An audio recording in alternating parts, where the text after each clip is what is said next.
Hi friends, இப்போ வந்து நான் வீடே மணக்க நல்லா வாசனையாக இருக்கிற அளவுக்கு கல்யாண வீட்டில் சாப்பிட்ற மாதிரி ஒரு சூப்பரான ரசம் எப்படி வைக்கிறதுன்னு சொல்ல போகிறேன்.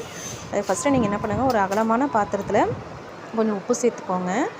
உப்பு கூட சேர்த்து கொஞ்சமாக மஞ்சள் பொடி, ஓகேங்களா. அதுக்கப்புறமா கொஞ்சமாக கொத்தமல்லி தழை வந்து நம்ம லாஸ்ட்டாக தூவதை விட இந்த மாதிரி வந்துட்டு கரைச்சிக்கும் போது நல்லா ஃப்ளேவர் வரும். ஸோ அதனால் அதுக்கு வந்து இதில் எடுத்துக்கலாம். கொஞ்சம்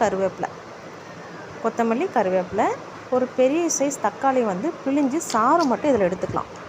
சாறு எடுத்துக்கிட்டு அந்த மீதி இருக்கிற தக்காளி சக்கையை வந்துட்டு நம்ம மிளகு ஜீரகம்லாம் அரைப்போம் இல்லைங்களா, அது கூட சேர்த்து அரைக்கிறதுக்கு நம்ம வந்துட்டு ஜாரில் எடுத்து வச்சுக்கலாம்.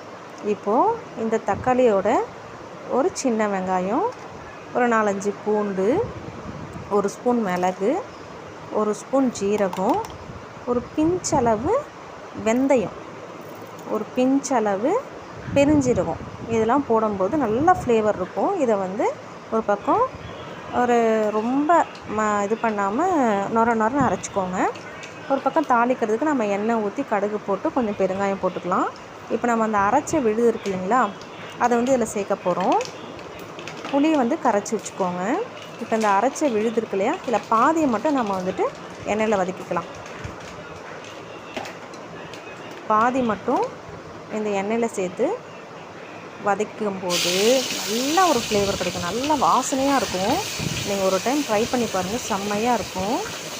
மீதியை வந்து என்ன பண்ணுவோம், நம்ம அந்த உப்பு மஞ்சள் பொடிலாம் வச்சுருக்கோம் இல்லைங்களா, கொத்தமல்லி தழைலாம் அதெல்லாம் சேர்த்துக்கலாம். இந்த ஜாரில் கொஞ்சம் தண்ணி ஊற்றி அதெல்லாம் கூட இதில் சேர்த்துக்கலாம். அரைச்சோம் இல்லைங்களா, அதை சேர்த்துக்கிட்டு இப்போது இது கூட நம்ம புளியை கரைச்சி வச்சுருக்கோம் இல்லையா, அந்த புளி தண்ணியை அதில் சேர்த்துக்கலாம். ஸோ புளி தண்ணி, மிளகு ஜீரகம் அரைச்சது, கொத்தமல்லி, கருவேப்பிலை, உப்பு, மஞ்சள் எல்லாத்தையும் என்ன பண்ணலாம், நல்லா வந்து கை வச்சு நல்லா பிசைஞ்சிக்கலாம்.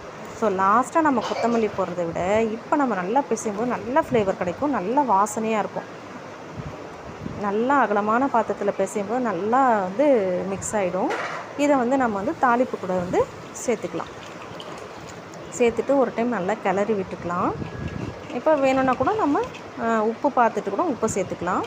ரசம் வந்து ரொம்ப கொதிக்கக்கூடாது, கொதிக்காத முன்னே நம்ம ஆஃப் பண்ணிடணும். ஸோ என்ன பண்ணலாம், ஒரு 5 நிமிஷம் மட்டும் சிம்மிலே வச்சுருக்கணும். நல்லா சைடில் மட்டும் லைட்டாக கொதிக்க ஆரம்பிக்கும் பாருங்கள். நுர தள்ளி வரும்போது நம்ம கொஞ்சம் தண்ணி ஊற்றிட்டு ஆஃப் பண்ணிடலாம். இந்த மாதிரி ஒரு டைம் ரசம் ட்ரை பண்ணி பாருங்கள், சூப்பராக இருக்கும். தேங்க்யூ.